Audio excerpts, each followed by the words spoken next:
दोस्तों, हजारों हमासी लड़ाके सुरंग से निकले, आईडीएफ के 12 फौजी वहीं ठोके। दावा किया गया है हमास की अल कासम ब्रिगेड के द्वारा। दोस्तों, जबलिया में 12 आईडीएफ के फौजियों को वहीं ढेर करने का दावा किया है। अल कासम ब्रिगेड ने 18 मई को यह कन्फ्रे हुआ था। यह कहना है हमास का ब्लॉक 4 इलाके में जबा दिया। रिफ्यूजी कैंप के पास में एक 9 मिलिट्री बुलडोजर काम कर रहा था और एक बिल्डिंग थी जहां पर आईडीएफ के फौजी मौजूद थे और तभी निशाना बना दिया। अल कासम ब्रिगेड के लड़ाकों ने वहां पर आईडीएफ के फौजियों को खबर निकलकर सामने आ रही है दोस्तों कि हजारों की तादाद में हमास के लड़ाके फिर से, जी हां दोस्तों, फिर से रिग्रुप करने में कामयाब हो गए हैं। नॉर्दर्न गाजा में, सेंट्रल गाजा में ये सब कुछ हो रहा है। Netzarim corridor, Israel Gaza border के पास में कॉरिडोर एक बहुत महत्वपूर्ण कॉरिडोर है, नेट जरीम कॉरिडोर। वहां पर यह हो रहा है और इसको कॉरिडोर के दोनों साइड, ये जो कॉरिडोर है यह गाजा स्ट्रिप को 2 भागों में बांटता है। तो दोनों साइड जो है हमास के लड़ाके रीअपीयर किए हैं और आईडीएफ का कहना है कि बहुत पैसिव अप्रोच अपना रहे हैं, यानी कि जब जरूरत हो तभी नजर आ रहे हैं। हमास के लड़ाके छिप कर वार कर रहे हैं और मैक्सिमम डैमेज कॉज करने की कोशिश कर रहे हैं। आपको बता दें, वाई नेट न्यूज जो है वहां पर जो काम करती है मीडिया हाउस, उसने कहा है कि खान यूनिस इलाके में बड़ी तादाद में हमास के लड़ाके फिर से नजर आने लगे हैं और यह साफ दर्शाता है कि आईडीएफ, इजरायली डिफेंस फोर्स, जिसने की तबाही शुरू की थी, गाजा के अंदर हमास की सफाई शुरू की थी और आईडीएफ के पहले इजरायली एयरफोर्स के खतरनाक लड़ाकू जेट्स ने पूरे गाजा के ऊपर, नॉर्दर्न गाजा के ऊपर, सेंट्रल गाजा के ऊपर में जबरदस्त तबाही मचाई थी। पूरे साउथ गाजा तक तबाही मचाई थी और उसके बाद आईडीएफ के जो पैदल सैनिक थे वो जमीनी रास्ते से आए थे और उन्होंने फिर एक बार सफाई का काम किया था। हमास के लड़ाकों का आईडीएफ के कब्जे में है। नॉर्दर्न गाजा हमास खत्म हो गया है, सेंट्रल गाजा से हमास खत्म हो गया साउथ में। अब हमास बचा है तो सिर्फ राफा में बचा है, ये क्लेम किया था आईडीएफ ने, लेकिन अब उनका यह दावा बिल्कुल खोखला साबित हो रहा है।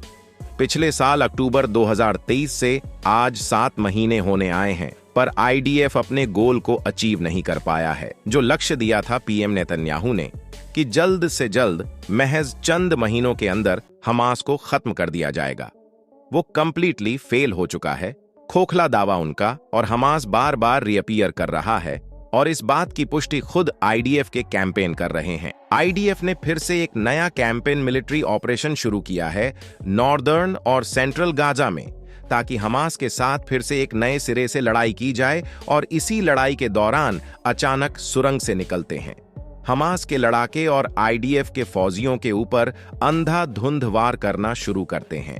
यह दावा किया है हमास के लड़ाकों ने। अलग अलग मीडिया हाउसेस से खबरें निकलकर सामने आ रही कि पिछले कुछ दिनों से मोर्टार फायर और स्नाइपर हिट्स की संख्या, ये जो वॉर किए जा रहे हैं हमास की तरफ से, ये बढ़ गई है नॉर्दर्न और सेंट्रल गाजा में, और बड़ी मात्रा में आईडीएफ के फौजियों को नुकसान हो रहा है।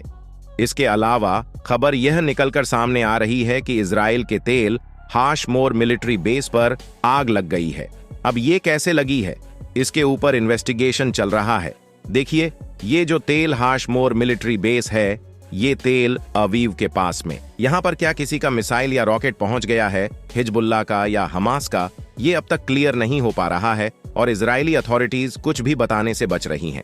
अब ये कहना मुश्किल है कि वहां आग लगी तो कैसे लगी, क्या किसी रॉकेट फायर से हुआ, मिसाइल फायर से हुआ या ऑटोमेटिक, ये कोई हादसा था।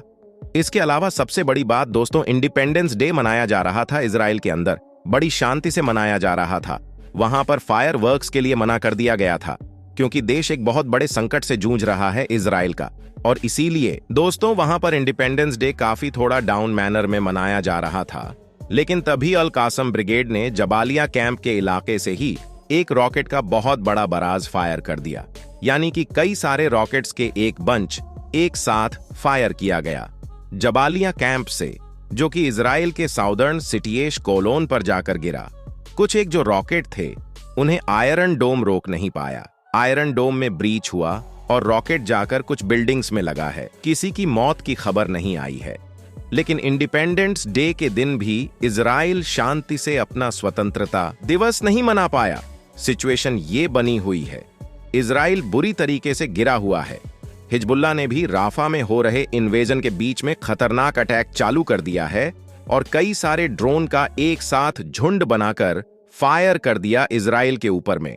और इजराइल के डीप बेसेस टबस एक इलाका है, वहां पर एक महत्वपूर्ण इजरायली मिलिट्री का एयर बेस है। वहां पर हिजबुल्लाह ने अब तक का सबसे गहरा वार किया है। इतने गहरे हिजबुल्लाह ने अभी तक एक भी स्ट्राइक या हिट अचीव नहीं की थी। मतलब सीधी सी बात है, अब हिजबुल्लाह के हमले और लंबे और दूरी तक और इजराइल के अंदर और डीप तक हिट कर रहे हैं। और इसका कारण क्या है समझ में नहीं आ रहा है।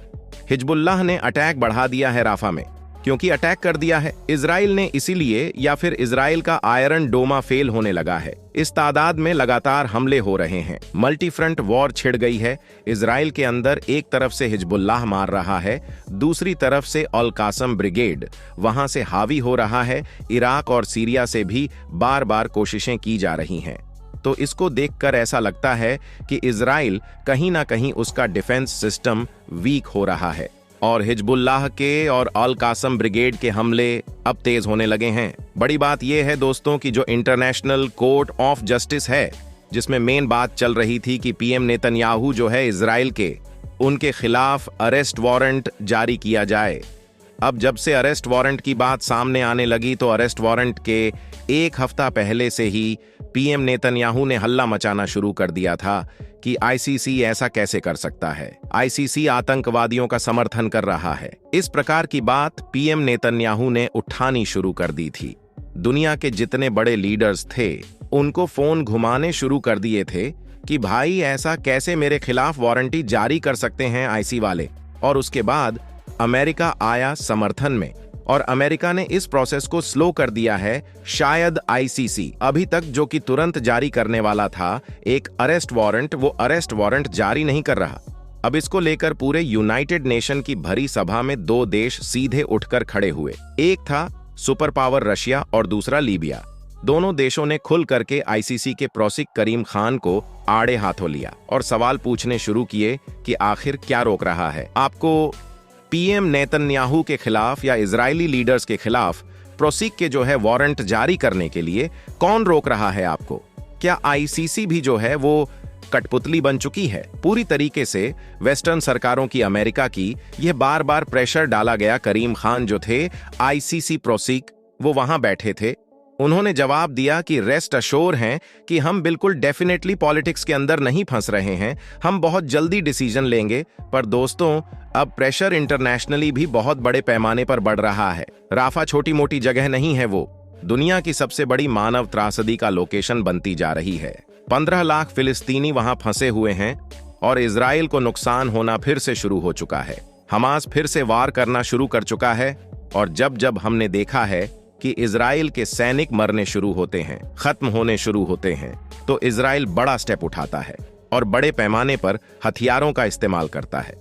वो सिविलियंस और जो फौजी उनके बीच में फर्क कर पाता है कि नहीं कर पाता है तो बाद में पता चलेगा। लेकिन जिस तरीके से मौतें हुई हैं, 30,000 से 28,000 मौतें बताई जा रही हैं, जिसमें बड़ी तादाद बच्चों और औरतों के बताए जा रहे हैं, तो खतरा ये बना हुआ है कि कहीं अल कासम ब्रिगेड के लगातार वार करने की वजह से, हिजबुल्लाह के बार बार उकसाने की वजह से, कहीं इजरायली फौज राफा पर बड़ा आक्रमण करके सिविलियंस को निशाना ना बना ले।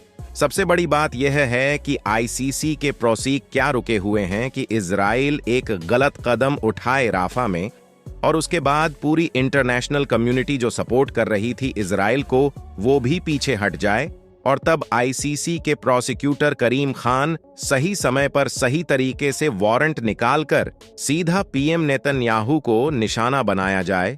क्या इसलिए इंतजार कर रही है आईसी? क्या वाकई में अमेरिका ने दबाव बना दिया है एक और इंटरनेशनल संगठन पर और उसे अपनी कठपुतली पर नचा रहा है? क्या आईसीसी पीएम नेतन्याहू और इजरायली लीडर्स के खिलाफ अरेस्ट वारंट जारी कर पाएगा? क्या वाकई में कोई एक इंटरनेशनल अथॉरिटी निष्पक्षता के साथ फिलिस्तीनियों पर हो रहे वार को रोक पाई गई? क्या लगता दोस्तों? हमें अपने राय जरूर बताएं। साथ ही वीडियो को लाइक करें, शेयर करें, चैनल को सब्सक्राइब करके बेल आइकन को प्रेस करना ना भूलें।